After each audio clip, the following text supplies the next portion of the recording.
Before the 1980s, Beethoven's 10th Symphony was regarded as an elusive, legendary work that many people didn't believe had ever existed, except perhaps inside Beethoven's head. Over the years, it had acquired an aura of mystique, almost on a par with something like the Loch Ness Monster or Atlantis, and it had figured prominently in several fictional writings. No sketches had been identified with any certainty as belonging to it, and as recently as 1977, the eminent Beethoven scholar Robert Winter wrote, "The sole possible verdict, beyond any reasonable doubt, is that Beethoven was completely innocent of having done any more than thought about a 10th Symphony." Since then, however, two scholarly articles, one by Sieghard Brandenburg and one by me, have shown conclusively that a significant number of Beethoven's sketches from the period 1822 to 25 were intended for the 10th Symphony. The evidence is incontrovertible. A letter from Beethoven, written only 8 days before his death in 1827, mentioned a new symphony which lies already sketched in my desk. His friend Karl Holz claimed to have heard Beethoven play the entire first movement of the 10th Symphony on the piano, and Holz was a generally reliable witness who was in very close contact with him during the last 18 months of Beethoven's life. So Beethoven had clearly made substantial progress on the work. Now, the newly identified sketches are clearly for a symphony, for they refer to horns, strings, woodwind, timpani, and end of the first movement. And on an adjacent page, there's a reference to the new symphony. Furthermore, they are later than the 9th Symphony. But what really settles the issue is that the sketches in question match precisely Holz's very unusual description of the movement he had heard. A gentle introduction in E-flat major, followed by a powerful allegro in C minor. The discovery of these sketches has created the possibility of producing for the first time a performing version of at least one movement of the symphony, if not the whole work. Many other works left incomplete by a major composer have been finished by someone else: Berg's Lulu, Mahler's 10th Symphony, and some unfinished symphonies by Schubert, for example. Mozart's Requiem is regularly performed, even though he left much of it incomplete at his death. Completing Beethoven's 10th is actually much more complicated and difficult than any of these other works. Far less material survives altogether, and what does exist is very fragmentary. No fragment contains more than about 30 bars of continuous music. The harmony is often missing, and there are only occasional indications about orchestration. But it is in fact possible to complete at least the first movement without wandering too far into the realms of fantasy. How useful it is to make such completions depends on several factors. Firstly, how significant is the work historically? If we had an unfinished symphony by, say, Johann Molter, I think we would hardly bother, since Molter wrote 170 other complete symphonies, all hardly ever performed. But Beethoven's 9 are a cornerstone of the repertoire, and so a 10th is bound to be interesting. Secondly, did the composer himself intend to complete the work? After all, if even Beethoven hadn't found it completable or worth completing, it would be foolish for anyone else to try. But he clearly did intend to complete the 10th Symphony, as he indicated in the letter written 8 days before his death, and it was only his death that prevented him. Thirdly, how near is the symphony to completion already? If Beethoven had only written the first few notes, it would be absurd to try and complete the rest. But in fact, a close examination of the sketches shows that in the first movement there is enough basic motivic material to complete the whole movement without the invention of any significant new themes or motifs. Fourthly, how accurately can the missing material be guessed? Not very accurately, perhaps. But if one has a sufficient knowledge of his musical style, and in particular his customary composing methods, it should be possible to get fairly close to the sort of movement he had in mind. During my research for a book on Beethoven's creative process, I had already made a detailed study of his sketches and his composing methods in numerous other works, and I had worked out what his normal procedures were. So, by applying these procedures to the first movement of the 10th Symphony, I felt I was in a better position than most people to attempt a completion. Fifthly, what is the quality of the surviving sketches? Are they worth completing? Well, in my view, they are extremely good, even by Beethoven's high standards. In fact, their quality was a major inducement for me to try and put them together into a complete movement. There are several benefits to be gained from making a completion of this first movement, provided that proper scholarly rigour is maintained. The result enables the general musical public, instead of just a handful of specialists, to obtain a rough impression of what Beethoven had in mind. It adds a new work, and one that should be of very good quality, to the existing orchestral repertoire. It enables us to assess much more accurately what proportion of the movement Beethoven actually sketched. It also throws new light on the sketches themselves and their interrelationships. And it enables us to hear the sketches in the context for which they were intended, rather than just as disembodied fragments. Ideas for the 10th Symphony can be traced back in Beethoven's sketches to as early as 1812. At this date, he was composing 2 symphonies, as numbers 7 and 8, and intending to write a third.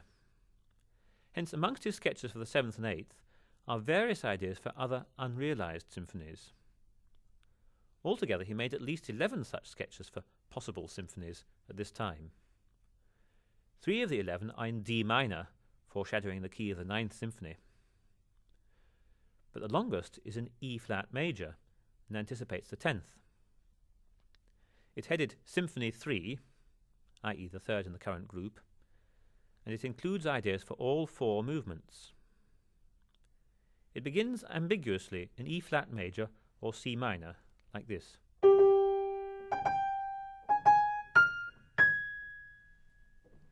With strong emphasis on the notes G and A flat. Notes that were to be very prominent in later sketches for the 10th Symphony. In the next fragment is a soft lyrical theme, still in 2/4 time, and then further down the page a motif similar to the one we've just heard. These sketches have several features in common with later ones for the 10th Symphony. The keys, the 2/4 meter, the soft lyrical melody, the octave leap, and the emphasis on the notes G and A flat. Nearer the bottom of the page are ideas for later movements. A minuet in C, probably C minor, an adagio in A flat, and a fugal rondo in E flat for the finale. Each of these movements contains an important idea that was to re-emerge in later sketches, although the actual themes don't reappear. Beethoven's plans to write a 3rd symphony in the group seem to have evaporated by the end of 1812. He did occasionally have ideas for possible symphonies in the next few years, but when he began serious work on his next new symphony, around the end of 1815, it was on the D minor that became number 9. Then in 1817 he received a request from Ferdinand Ries to write 2 symphonies for the Philharmonic Society of London, and on the 9th of July he replied, agreeing to do so. In another letter to Ries, dated 30th of January 1819, he implied that the symphonies were by then at least partially written. Rumours of the 2 symphonies reached as far as Breslau, for Franz Xaver Gebauer heard reports during a visit there in 1820 that Beethoven was working on 2 symphonies, and he asked Beethoven about them, as we know from Beethoven's conversation books. But sketches for the 9th are rare from this period, and ideas for a 10th even rarer. The only known one, for the 10th, occurs in a group of remarks on a loose sketch leaf of 1818. These remarks were discovered and published by Gustav Nottebohm many years ago, and have since become quite well known. The sketch says, Adagio cantique, pious song in a symphony in the ancient modes, Lord God we praise thee, Alleluia, either alone or as introduction to a fugue. Perhaps the whole 2nd symphony characterized in this way, in which case the vocal parts enter in the last movement, or already in the adagio. All rather vague and indecisive, and the themes noted down by Beethoven on the same page have no connection with the 10th Symphony as sketched a few years later. The first substantial sketches known for the 10th Symphony date from about October 1822 and are in a sketchbook now in Berlin. They show an andante in E-flat, 2/4 meter, with a theme in which the first 3 bars are virtually identical to the middle movement of the Pathetique Sonata.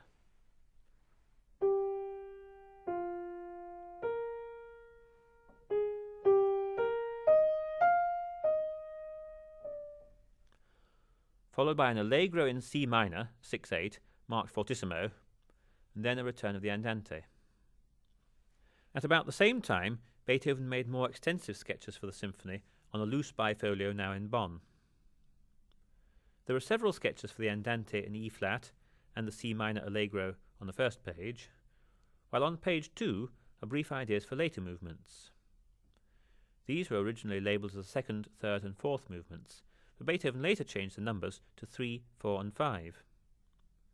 This suggests he decided to count the opening andante and allegro as 2 separate movements at this stage. The sketches for the 3rd and 4th movements are only a few bars long, but the finale is more substantial. It consists of a melody in minuet rhythm totaling 36 bars, like this.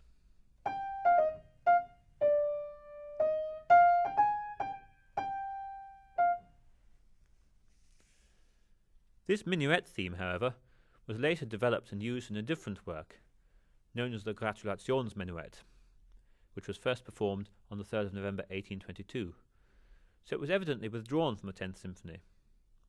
Such a change of plan is quite common in Beethoven's sketches. The third main source for the symphony is confined to a single page in a sketchbook from early 1824, now in Vienna, written shortly after Beethoven had finished the 9th Symphony. Here the andante is sketched in C major, but with a note that it could be an E-flat after all. There is a brief introduction of about 3 bars, and then the andante theme appears. But it is slightly different from before, and no longer so close to the Pathetique Sonata.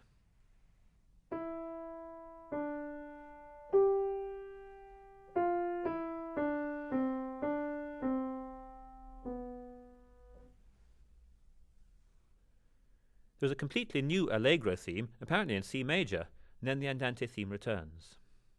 It concludes with a perfect cadence and double bar, signifying the end of the movement. There is no indication of any later movements.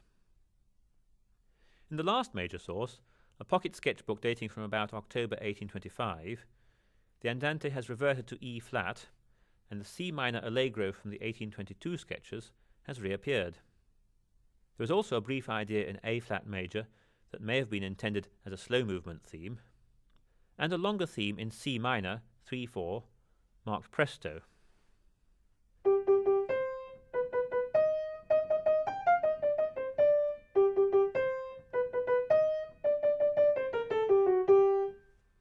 Altogether, in the 4 main sources, plus the early one of 1812, there are around 350 bars of sketches for the symphony.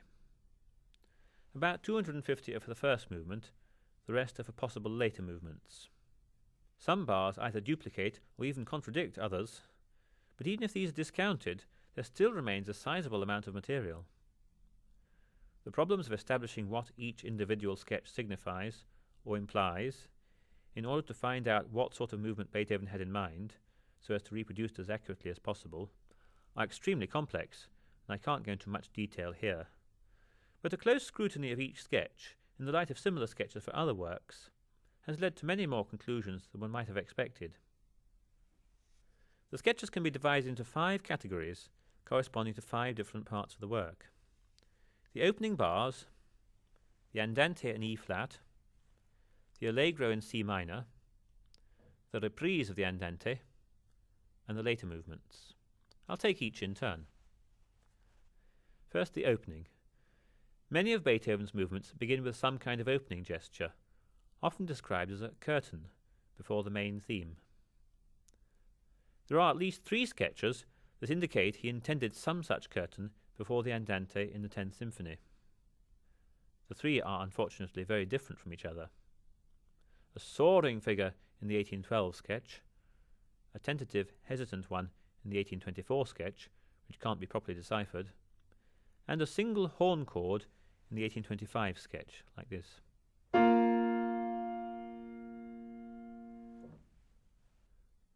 Of these, the most promising seems to be the figure in the 1812 sketch, even though it's the earliest. There is a pause on the chord before the andante theme in both of the other sketches, and so this pause can be combined with something derived from the 1812 sketch and the horn chord to form a concise but pregnant opening idea for the symphony, and one that has long-range implications for the rest of the movement. Something like this.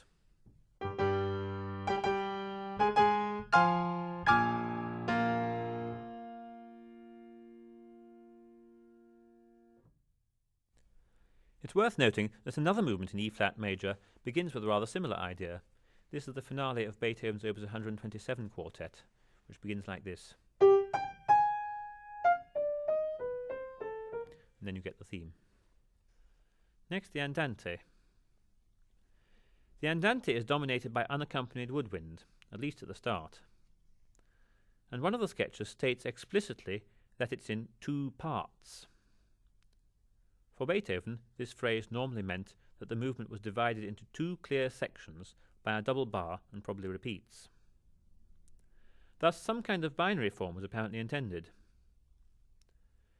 The approximate size of the andante is indicated by the fact that Beethoven was uncertain whether to count it as a separate movement.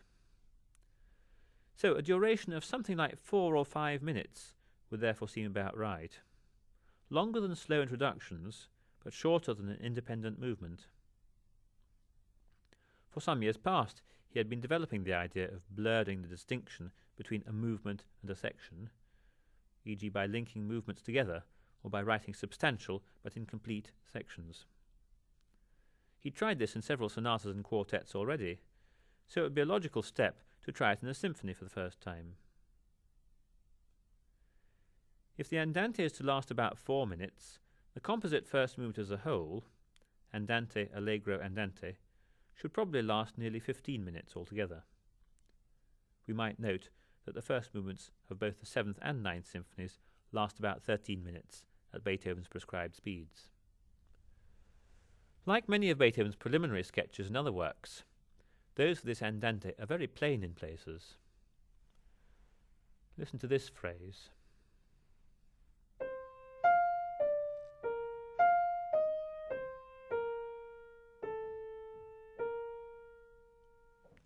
A string of equal notes and a very basic cadence. It's typical of his sketches, but very untypical of his finished works, which are almost always more ornate. Similar cadences in other works can provide clues as to how this one would be meant to sound. The cadence at the middle of the bagatelle, Opus 126 No. 2, which is found in the same sketchbook as some of the 10th Symphony sketches, makes a good comparison. In the early version of the sketch, the cadence was entirely conventional.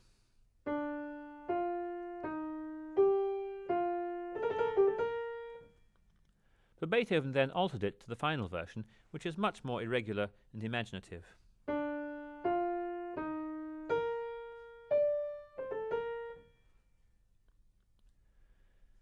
Making similar alterations to the phrase I played from the 10th Symphony, which went like this.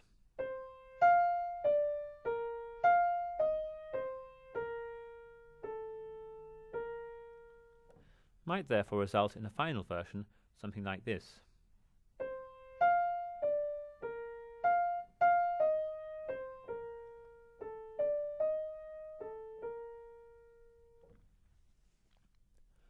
Comparable changes have to be made elsewhere in the andante, where the music is too plain. And where there's more than one sketch for a single passage, it's normally best to adopt the most ornate one and or the latest one. This is what Beethoven himself usually does in his other works. Next, the allegro. In the allegro, the overall form is a continuous movement without any clear breaks. This is evident from the phrase ohne zwei Teile, not 2 parts, in one sketch. So the allegro should have no central double bar or repeat sign. But the sketches contain several indications that it was to be in sonata form, like the first movement of all his other 9 symphonies. Several versions of the opening allegro theme exist. For example, these. Or this.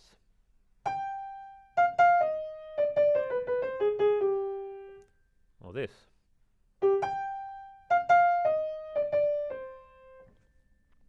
But I prefer one of those in the 1825 sketchbook, as it's one of the latest sketches and also the most ornate, and therefore probably closest to what would have been in the final version. This one.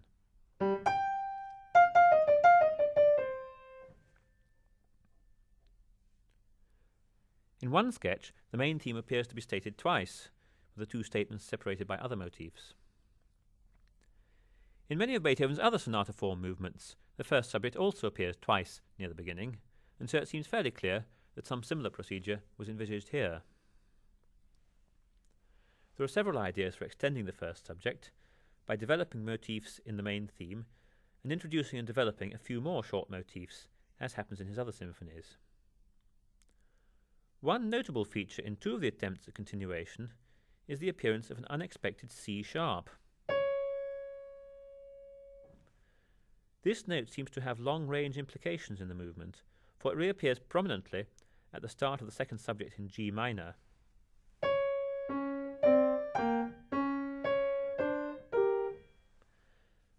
And it is also reminiscent of a D flat that occurred in the andante as the first chromatic note. The andante begins like this.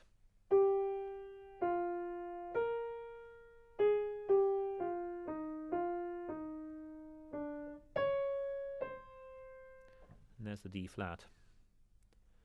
There seems every likelihood that Beethoven would have exploited this note elsewhere in the movement, as he does with a similar C sharp in the Eroica.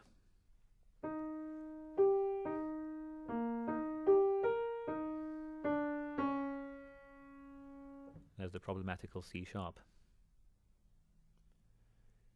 If the first movement is to be about the same length as those of the 7th and 9th symphonies, as suggested earlier, the allegro section needs to be about 400 bars long. Unfortunately, we don't have 400 bars of allegro sketches. However, if we assume a normal amount of phrase repetitions and recapitulations, such as occur in all Beethoven's sonata form movements, we can get nearly 200 bars of it. And there's more than enough basic thematic material to fill the remaining gaps by means of developments, extrapolations, and continuations of the material in the sketches. So, as I said earlier, no new themes have needed to be composed for my realization. The main gaps I've had to fill in this way are small ones before and after the second subject, and larger ones in the development and coda. Filling such gaps may seem terribly speculative, but actually I've had several things to guide me. Firstly, of course, I've had to keep within Beethoven's general style. Secondly, it's possible, by studying his sketches for other works, to follow what he did himself when filling in similar gaps elsewhere. Thirdly, only themes and motifs from the 10th Symphony sketches have been used as the basis for development. Fourth, each of these motifs can only be developed in certain ways. Fifth, many of the motifs contain features that call for particular types of development.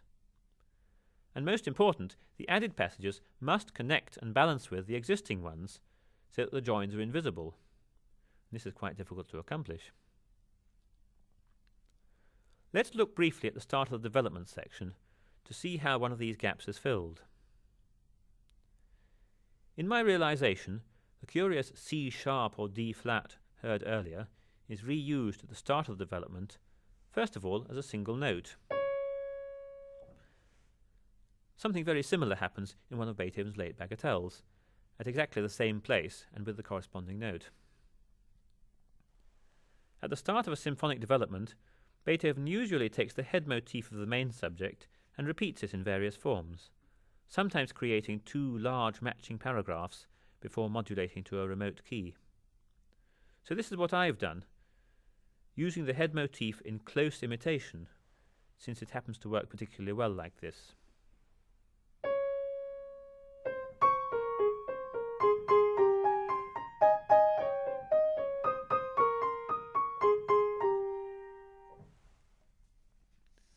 The remote key that suggests itself is F sharp minor. The C sharp heard earlier makes a very good preparation for this key. And meanwhile, the F sharp itself is, as it were, explained later, for it is the first note of the second subject in the recap.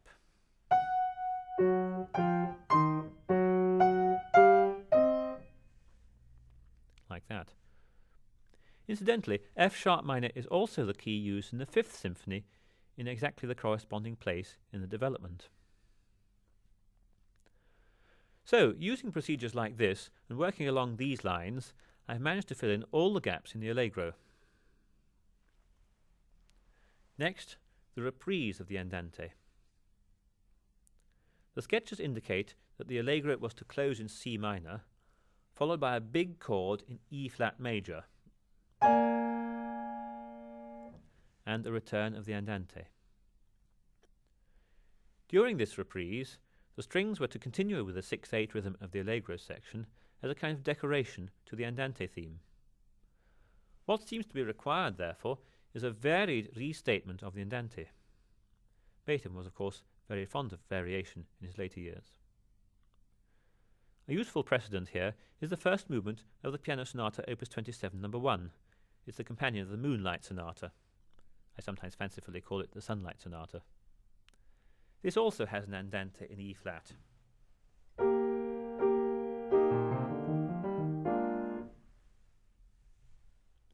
Then a 6/8 Allegro in C, though major rather than minor as in the 10th Symphony. Then a greatly abridged return of the Andante and a coda. So in the symphony, the Andante should probably return complete, but varied and without the repeats. It is then followed by an extended coda, for which there are several sketches. Altogether then, by assuming the usual restatements and corresponding bars, such as occur in Beethoven's other works, a melodic line has been produced for the whole of the opening Andante and virtually the whole reprise of the Andante. Only in the Allegro have there been major gaps to fill in. Finally, what of the later movements? Here we're much less well off, although I have found sketches for no fewer than 10 movements which have possible or definite connections with the symphony. None of them, however, is very extensive, and it's not clear which of them, if any, Beethoven intended to use. Apart from the sketch which became the Gratulations Menuet, the only other substantial sketch is the one for a presto and trio in C minor and C major. Even this is only about 32 bars long altogether, and so the sketch would form a much smaller proportion of the whole than in the first movement. And anyway, a first movement plus a scherzo is much less satisfactory than just the first movement on its own. Hence, unless more sketches are found, any attempt at completion of the later movements is unlikely to be very effective. So this realization of the first movement is perhaps about as close as we are likely to come to hearing Beethoven's 10th Symphony itself. The realization is obviously not as good as Beethoven would have done, and in certain places in particular I think he might have been more imaginative. But I have tried to keep close to the sketches to show what he had in mind at the time, rather than let my imagination run riot. And I think this realization does give a reasonable impression of what would surely have been one of Beethoven's finest symphonic movements.